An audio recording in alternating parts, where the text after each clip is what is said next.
Taste the Daily.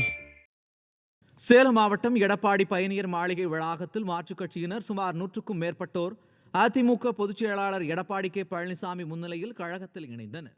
திராவிட தமிழர் கட்சியின் மாநில அமைப்பு செயலாளர் செல்வமுருகன் தலைமையில் அக்கட்சியின் மாவட்ட தலைவர் மதியழகன், மாவட்ட செயலாளர் ராமச்சந்திரன், முன்னாள் மாவட்ட தலைவர் கோபால், ஆதி தமிழர் பேரவையின் மாவட்ட அமைப்பு செயலாளர் முருகேசன், ஒன்றிய செயலாளர் காவேரி உட்பட அக்கட்சியில் இருந்து விலகி 100க்கும் மேற்பட்டோர் கழக பொதுச் செயலாளரும் எதிர்க்கட்சி தலைவருமான எடப்பாடி கே பழனிசாமி முன்னிலையில் அதிமுகவில் இணைந்தனர். புதிதாக கழகத்தில் இணைந்தவர்களை அதிமுக துண்டு அணிவித்து கழக பொதுச் செயலாளர் வரவேற்று வாழ்த்தினார்.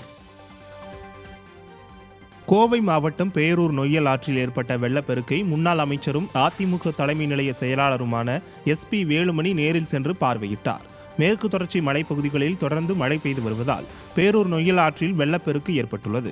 இதையடுத்து முன்னாள் அமைச்சரும் அதிமுக தலைமை நிலைய செயலாளருமான SP வேலுமணி நேரில் சென்று பார்வையிட்டதுடன் அப்பகுதி மக்களின் குறைகளையும் கேட்டறிந்தார். அப்போது கழக முக்கிய நிர்வாகிகள் பலர் உடனிருந்தனர்.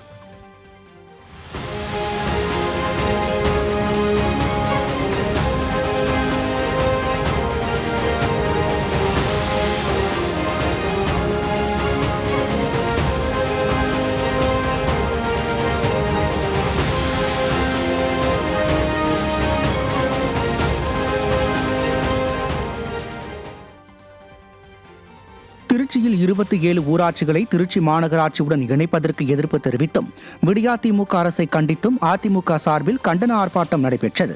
ஸ்ரீரங்கம், மண்ணச்சநல்லூர், லால்குடி, திருவெரும்பூர் ஆகிய சட்டமன்ற தொகுதிகளைச் சேர்ந்த 27 ஊராட்சிகளை திருச்சி மாநகராட்சியுடன் இணைப்பதற்கு எதிர்ப்பு தெரிவித்தும் விடியாதிமுக அரசை கண்டித்தும் அண்ணா திடலில் அதிமுக சார்பில் கண்டன ஆர்ப்பாட்டம் நடைபெற்றது.